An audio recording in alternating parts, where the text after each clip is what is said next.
Hello, and welcome to another day together as we continue our exploration of solutions in chemistry. As it notes, if you haven't already done so, please go back and watch the Zoom meeting from today. Not only does it offer some review, it also gives some context of what you're going to be talking about today. Assuming you've done that, let's go ahead and jump into our new topic. The topic for today is the principles of solubility. So by the end of our lecture today, you should be able to describe the principles of solubility. Principles as in like what's important about it or what are the things that matter related to describing and understanding solubility.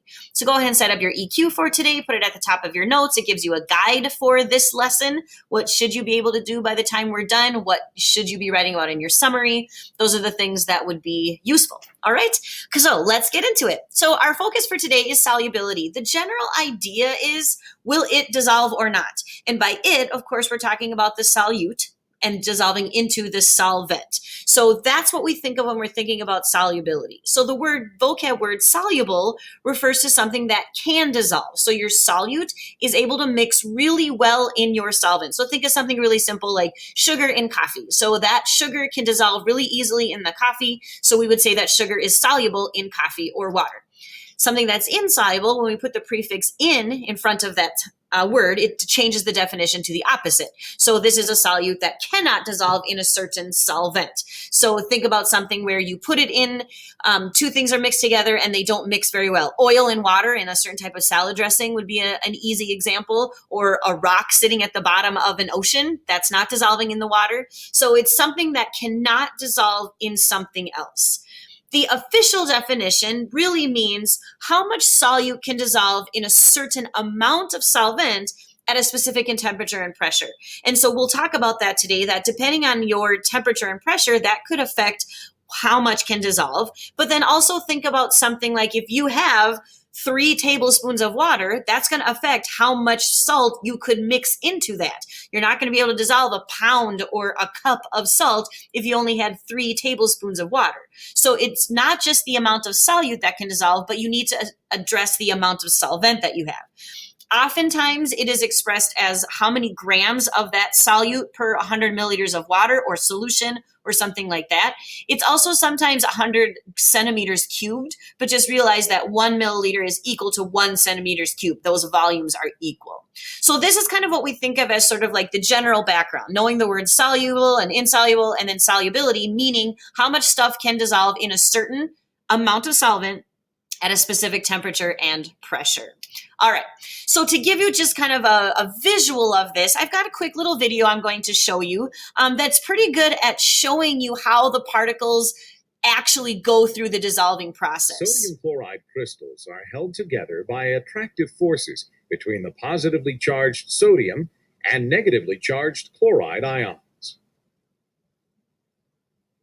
When a crystal of sodium chloride is placed into water, the hydrogen ends of polar water molecules attract the negatively charged chloride ions and gradually surround them. So these would be hydrogens. This is likewise chlorine. The oxygen ends of water molecules are attracted to and surround the positively charged sodium ions. So positive sodium, and then the reds are oxygen. Drift away into the solution, allowing new water molecules to surround newly exposed ions. Gradually, the entire crystal dissociates into solution. All right, so that's the idea, just kind of a little bit more of the particle level of what's going on. I mean, you've seen it before, most likely. You've mixed something into milk or water or coffee or something, and you've seen things mixed together really well. That's what's happening. This animation was showing what's happening at the particle level. So those positive parts of water are attracted to the negative parts of whatever you're dissolving, and the negative parts of water are attracted to positive pieces. Because remember, there has to be a place for things to interact. Now, this obviously was a specific animation for water and for an ionic compound, but it's the same process if you were dealing with a nonpolar substance and sugar or rubbing alcohol or whatever it is that you were dealing with. Okay, so here's the general solubility rules. We mentioned this in our last unit, that you really are thinking about this idea of like dissolves like. Okay, but that's not a very chemistry sounding term, so let's be more specific. We're referring to similarities in polarity. So for example, if you have an ionic or a polar solute, so for example, sugar is a polar solute, and then ionic would be something like salt. those things will dissolve in either a polar solvent or an ionic solvent because there are either full charges that can attract or partial charges. So let's go back to our last unit when we did the lab. So the reason that ionic compounds like magnesium chloride and sodium chloride dissolve so well in water is because water is a polar solvent that has partial charges. Ionic compounds dissolve as ions, so then you've got charges that are attracting, like the video was showing.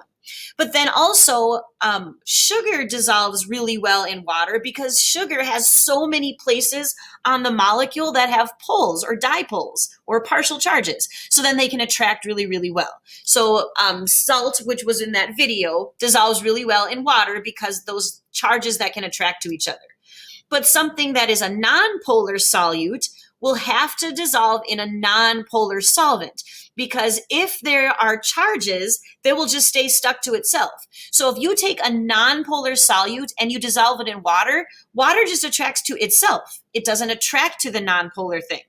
Or if you had a polar solute and a nonpolar solvent, again, the polar solute is just going to stick to itself. So it's going to stay in its structure. It's not going to break apart and mix in with the solvent. So if you have similar bonding or similar polarity, things can interact. So for example, if you had Sharpie ink that was, you were accidentally drew it on your hands or got it on a table, rubbing alcohol, which is also nonpolar, is going to be able to clean that off. The rubbing alcohol will be able to dissolve the Sharpie ink, but because the molecules can interact, and then when you wipe away the rubbing alcohol, it brings the Sharpie ink with it. So this is why, especially in cleaning situations, why some things work better to clean than others. Water is really good and does a lot of cleaning really well, but sometimes water is only good if you add soap to it, because the soap can offer a connection between something that is nonpolar and the water that is polar. Soap has a molecule that has polar on one side and nonpolar on the other. So it offers like a connection. But it also explains just simple things like why some cleaners, you need to get special cleaners for certain stains or certain things that you're doing. It's all about solubility and bonding. All right, going to a level 1 question so far, maybe a definition or an example of what like dissolves like means, those kinds of things. All right. The next thing I want to do is I want to walk you through how to use something called a solubility curve. Graph reading is actually one of the most important skills that you need for understanding when people show you data. The ACT has lots of graph reading kinds of things. So understanding graphs is actually a huge part of just knowing when people put stuff in front of you, like understanding when people put graphs, what they mean. Specifically, though, let's talk about solubility curves. So you can kind of see that you've got the effective temperature on solubility. So temperature is across the x-axis. The y-axis is how soluble it is. And then notice that you've got these different curves. So clearly temperature affects something to do with solubility, which we'll talk about that next. But notice that the label for solubility is grams per 100 centimeters cubed of water. And again, remember, centimeters cubed is a unit of volume, same as a milliliter. So this is showing you, this is the sodium nitrate, this is the potassium nitrate, and then you can see that sodium chloride doesn't really get affected very much by temperature. So it just shows you some interesting things that way too. If you are looking at the graph and you're right on the line, like if I was right here, which is, maybe around like 82 grams and about 15 degrees Celsius, that is the saturation point, meaning that that is the maximum amount of your solute that can dissolve at that temperature. So then if I'm up here, so this is like 170 grams if I was at 100 degrees Celsius. So that's the saturation point. It's giving you the line between how much can dissolve and what would not be able to dissolve. If you're below the line, that's unsaturated. So if I was talking about either of these chemicals and I was right here, so that is, I don't know what I pointed at, like 80 degrees and 80 grams and 80 degrees. For both potassium nitrate and sodium nitrate, that would be an unsaturated solution because that is way below the maximum that could dissolve at that temperature, because that's the line. If you're above the line, it's telling you how much would not dissolve at that temperature and pressure. So if I'm up here and I'm talking about potassium nitrate, this is the potassium nitrate line way down here. At that temperature of about 35, you would have so much extra solute that wasn't dissolving. So that's kind of the general idea of solubility curves. Let's practice a couple questions. So one example would be, how many grams of sodium nitrate can dissolve in 100 centimeters cubed of water at 25 degrees Celsius? So I'm finding 25 degrees Celsius, which is here. right? And then I'm finding the line that matches that. So it ended up being right there. And then just for graph reading, so I'm at 25 degrees. How many grams would that be? Oh, it's about 90 grams. So literally just graph reading where you're connecting the two axes for whatever point it's talking about. So 90 grams of sodium nitrate will dissolve in 100 centimeters cubed of water at 25 degrees Celsius. And that's about room temperature, just to give you a little bit warmer than room temperature, but pretty close. All right. Another question could be, what is the maximum temperature that 150 grams of potassium nitrate will still dissolve in 100 centimeters cubed of water? Okay, so notice that this is the potassium nitrate curve. So make sure you're looking at the right curve. Find 150 grams. So this is 140, this is 160, here's 150. And then you go over to find where it hits the line. And then that's going to correspond to a temperature. So it looks like it's not quite at the 75. So maybe we would say 74 degrees Celsius. So a little bit of a range there, 73. If you put 75, probably there would be some experimental error we would accept. But again, that's just using the curve. So just straightforward, how much could dissolve at a certain temperature? Some other follow-up questions might be something like this. Imagine that you put 140 grams of sodium nitrate into 100 centimeters cubed of water, which again is 100 milliliters of water, and it was 45 degrees Celsius. How much would not dissolve? Okay, so I'm at 140 degrees Celsius, or grams, 140 grams, and I'm at 45 degrees Celsius, so right there. I'm comparing it to the saturation line. That's the maximum amount that can dissolve. So if I'm at 45 degrees, this should be the maximum amount. I put in 140. The maximum amount is 110. So 140 minus 110, there'd be 30 grams that would not be able to dissolve. That would sink to the bottom. It would float around. The solvent would not be able to cover it up. And then another follow-up kind of question could be, let's imagine you made a solution. You put 80 grams of potassium nitrate in 100 centimeters cubed of water, and you heated it to 70 degrees Celsius. Would that be saturated or unsaturated? And then it wants you to explain your choice. Okay, so again, what I did was 80 grams, so that's down here, and then of about 70. So this is where I was at, right? 70 degrees Celsius, 80 grams. And then the potassium nitrate line is up here. So we would say this is below the line. So we know right away it's unsaturated. But explaining our choice, well, the explanation is that if you look at this source, that if what should be able to dissolve is right around maybe like 140 or 139 maybe, but pretty close to that. So if I've only done 80, 140 grams can dissolve. So I am at less than the maximum, which is your definition of unsaturated. So this is just the kinds of questions that you might use a solubility curve to answer instead of just having to like lab experiment and just mix stuff together, heat it up and see what happens. All of that's been done and put into these really nice solubility curves. All right, go ahead and do a level 2 question. Feel free to use this graph to write another example. That'd be a great level 2 kind of question. All right, the last section that I want to talk about today is things that can affect solubility. We kind of already got a hint that temperature affects it, so we'll talk about that, but then some other things. First, we're going to talk about a solid solute and water as the solvent, because if you're dissolving other types of things, it might change. So for a solid solute, something like, Kool-Aid powder is a solid, or sugar or salt, any type of solid solute that you're mixing into water. One of the things that can affect how well it dissolves is the particle size. So if you take a full sugar cube versus a crushed sugar cube and you put them in water, you're going to end up with if the particle size is smaller, it's going to be easier to dissolve. Because think of it this way, if you think of back to that animation, the solvent has to pull apart the pieces of the solute to get it to dissolve. Well, if the particles are already smaller, the surface area is less, it's going to be easier for the solvent to cover it up because there's less little pieces that it has to break off to cover it up. So particle size can affect solubility.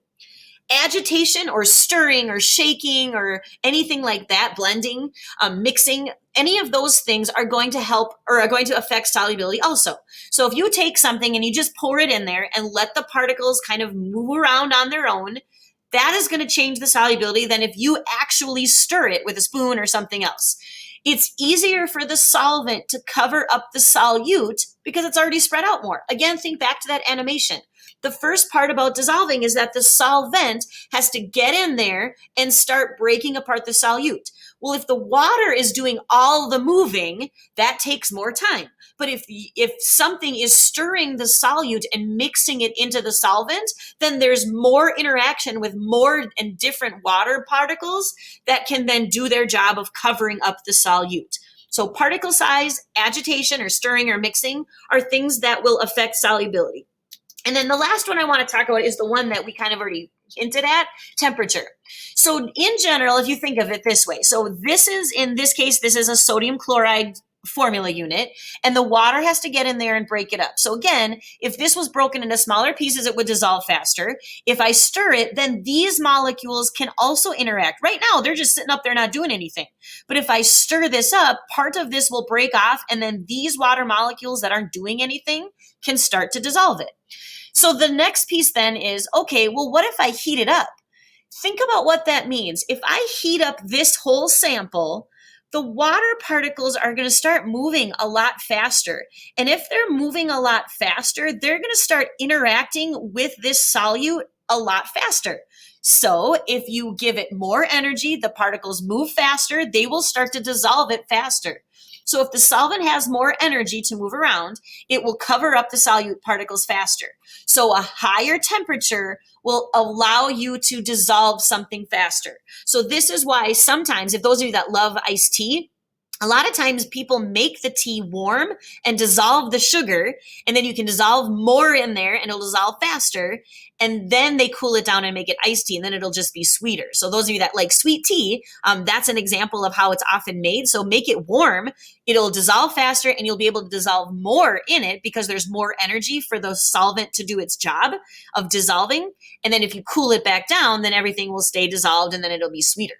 So that's just kind of one application. So that's for a solid solute and water as a solvent. But the other thing I want to talk about that's often used in our world is gas as a solute and then still water as a solvent. Let's talk about temperature. A great example of this would be soda. So if you think to your own experiences, if you drink cold soda compared to warm soda or room temperature soda, which one is fizzier? Okay, hopefully you're going to say the cold is, which it should be. The cold solution moves slower. It has less energy, which means those gas particles that are already trying to move a lot, they have less energy, so they're going to stay in the solution. So if the particles have more energy, they would move faster. And then that means that the gas solute would just be able to escape. So gas solutes are less soluble in higher temperatures because those gas particles can remove themselves. So in a high temperature, it will be less soluble. So for your soda factory that you're going to create someday, you want to keep the temperature on the factory line low because then the CO2 that you're putting into the soda to make it fizzy will move slower and it will be less likely to escape. Well, the other thing, the last thing we want to talk about related to solubility is still gas solutes, but it's pressure. And again, think of soda bottles. This is an easy thing that we can picture in our world. If you have a bottle of soda and you keep the cover on, you know that it is going to stay fizzy a lot longer.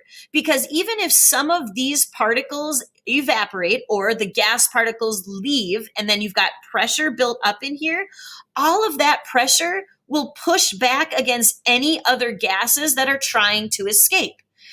And then if you open the container, all of that gas pressure that's built up will be able to escape. And so since there's not as much pressure pushing down on the solution, more and more particles will be able to escape and it will get flat. So solubility is directly proportional to the pressure of the gas, which is the fancy way of saying more pressure above the solution, more soluble. Think of the pressure above the solution as a barrier that pushes against it and keeps the gas particles inside. If you remove that pressure, like by taking the top off, there's not anything pushing back against the solute, the gas that's in the solution, so then those particles can just leave.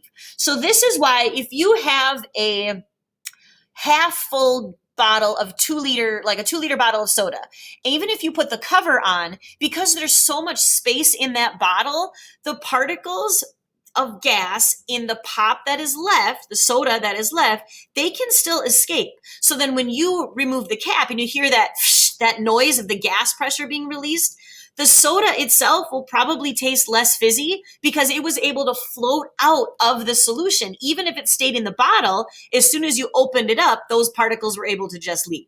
So the more pressure above a solution, the more soluble it will be. So again, back to your soda factory, the soda factory that you're going to create, you want the pressure to be high and the temperature to be low, because that's going to give you the fizziest kind of soda. All right, that kind of ends our discussion on solubility, what things affect solubility, what is solubility. Go ahead and create a level 3 question. You'll also do a summary that answers your EQ, and then we'll finish this off. Okay, so that is the end of our day 2 lecture on solubility. So what I'd like you to do is, if you didn't do so already, go back into your COSTA questions and your summary. And now I want you to finish the solutions practice that was in Schoology. If you didn't start it yet, go ahead and start it now. Page 1 is concentration calculations from day 1. And then page 2 is solubility kinds of questions like from today. There's also unit practice problems. You can do them. You can check your work. You can process it and see if what we're learning is making sense. And then just a heads up that we'll see you at our next Zoom meeting for day 3. Thanks so much for joining in. We'll see you next time.